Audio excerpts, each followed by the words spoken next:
തെരഞ്ഞെടുപ്പിന് മുന്നിൽ കണ്ട CPI വിളംബര ജാഥകൾ സംഘടിപ്പിക്കുമെന്ന് CPI ദേവികുളം മണ്ഡല സെക്രട്ടറി ചന്ദ്രപാൽ അറിയിച്ചു.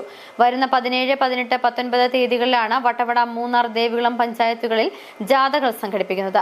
കോൺഗ്രസ് ഭരിക്കുന്ന പഞ്ചായത്തുകളിലെ വികസന പോരായ്മകൾ ചൂണ്ടിക്കാട്ടിയും LDF ഭരിക്കുന്ന പഞ്ചായത്തിന്റെ വികസന നേട്ടങ്ങളും ചൂണ്ടിക്കാട്ടിയാണ് ജാഥകൾ സംഘടിപ്പിക്കുന്നതെന്നും ചന്ദ്രപാൽ പറഞ്ഞു.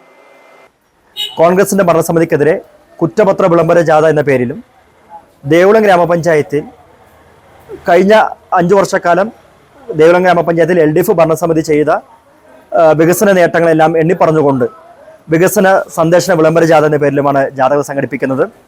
വട്ടവടയിലെ ജാഥ സഖാവ് കെ സലിംകുമാർ CPIയുടെ ജില്ലാ സെക്രട്ടറി ഉദ്ഘാടനം ചെയ്യുന്നതാണ്. മൂന്നാറിലെ ജാഥ സഖാവ് MA ഔസഫ് പാർട്ടിയുടെ സംസ്ഥാന കൗൺസിൽ അംഗം അദ്ദേഹം ഉദ്ഘാടനം ചെയ്യുന്നതാണ്. ദേവികുളം ഗ്രാമപഞ്ചായത്തിലെ ജാഥ സഖാവ് P മുത്തുപ്പാണ്ടി ATUSയുടെ മുതിർന്ന നേതാവും CPI DC എക്സിക്യൂട്ടീവ് അംഗമായ സഖാവാണ് ജാഥ ഉദ്ഘാടനം ചെയ്യുന്നത്. ഈ 4 ദിവസങ്ങൾ ദേവികുളം നിയോജകമണ്ഡലത്തിലെ ഈ 3 പഞ്ചായത്തുകളിലും എല്ലാ വാർഡുകളും സന്ദർശിച്ചുകൊണ്ട് വിളംബരം ചെയ്യുവാണ് തീരുമാനിച്ചിരിക്കുന്നത്.